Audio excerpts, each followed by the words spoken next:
to another video. In this video, I'm going to be creating an analysis based on the stunting that is introduced the moment we create a stimulus from an external source. And this process occurs in all physiology and psychology, and the physiology of psychology and then the psychology of physiology, which when you combine all of these four things together, you then result in the body's natural process and the mind's natural process.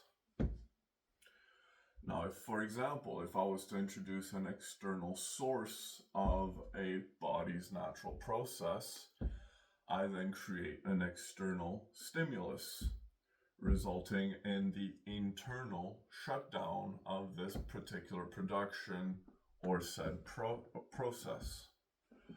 So imagine now, whether you are initially inviting a substance of sorts into your body, you then see it alter four alternate processes based on the stunting of one particular external source of stimulus.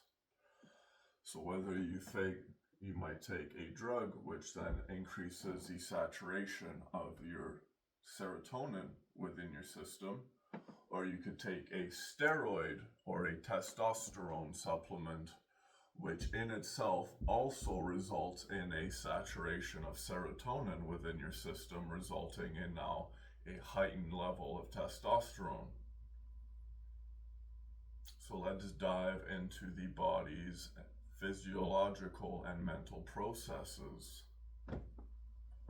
In understanding all of these things, we can actively create a new field of study known as medicine. In understanding the natural body's processes, which we were hoping medicine would have achieved by now, as we are in the 21st century,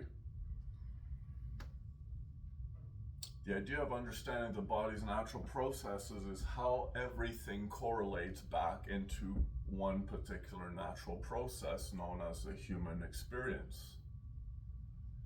And so you could actively see now in opposing polarities of not just neurotransmitters, of hormones, of your mental state, and the process of the osmosis or equilibrium known as what is God, essentially, which is ultimately balance.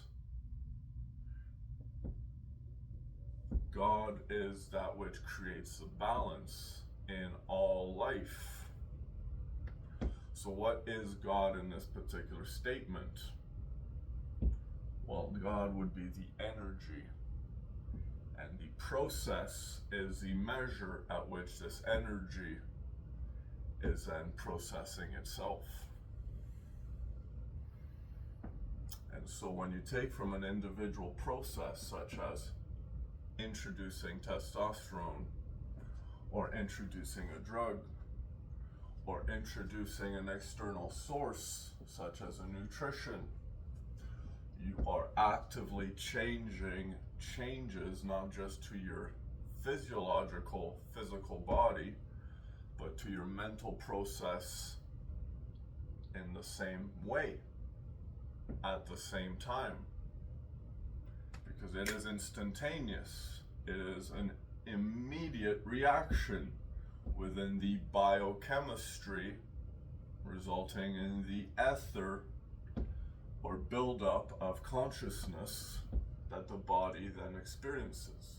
You could even say what you breathe then results in the experience of your consciousness, all correlating back to the processes of, say, serotonin, testosterone, dopamine, estrogen, and you then see alternate processes generate themselves around insulin and growth hormone. And all of these other substances all essentially lead to one particular notion, that of which is being of a junkie nature, of an addicted self. And in order to understand the addicted self, we must understand the basis of the human experience. We as human beings experience a fundamental manifestation of our faith through being our own experiment, which means as being our own individual center of our own self-experience, we like to try to see what works and what doesn't. We are of an experimental nature. And so as being our own individual selves, you could say, well, I should have a right to see if I can experiment with a drug to see if my mind works better, or I could have the right to experiment with a supplement of a steroid or a testosterone, and on and on and on and on. And then you see that all of these supplements essentially create what is known as a stunting. And the moment you create a stunting, you create a shutdown in the body's natural process. And the moment a body's natural process shuts down, the mind's natural process shuts down as well, because it is all in a upward lineage back to the initial source.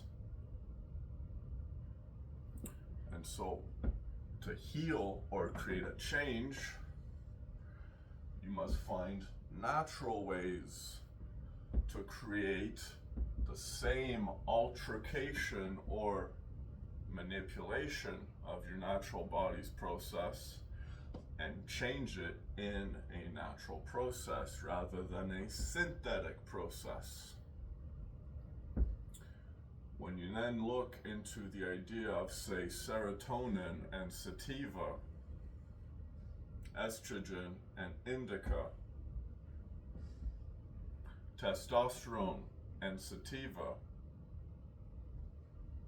dopamine and estrogen and indica, you see opposing forces, a natural burning bush, which in the regulation of things, you then see CBD, which when you introduce a pull towards one way, what does CBD do? It creates an antipsychotic property, also known as a neutralizing force. So if you smoke sativa, which stems and increases one particular process, such as the production of serotonin, testosterone, growth hormone, insulin neutralization, on and on and on and on, you then see that through the inducing of CBD, you can actively create a neutralizing, which you return to an equilibrium, which then you would see indica creating away from a stimulant, a high that creates energy in a more powerful livelihood. You then see the opposing force in this indica, which creates your sleep rhythm, your ability to feel a deeper connection to your happiness in your internal state because you have more rest, your ability to then regulate your dopamine, which creates the body's ability to re-regulate its iron generation through the bone marrow and its bone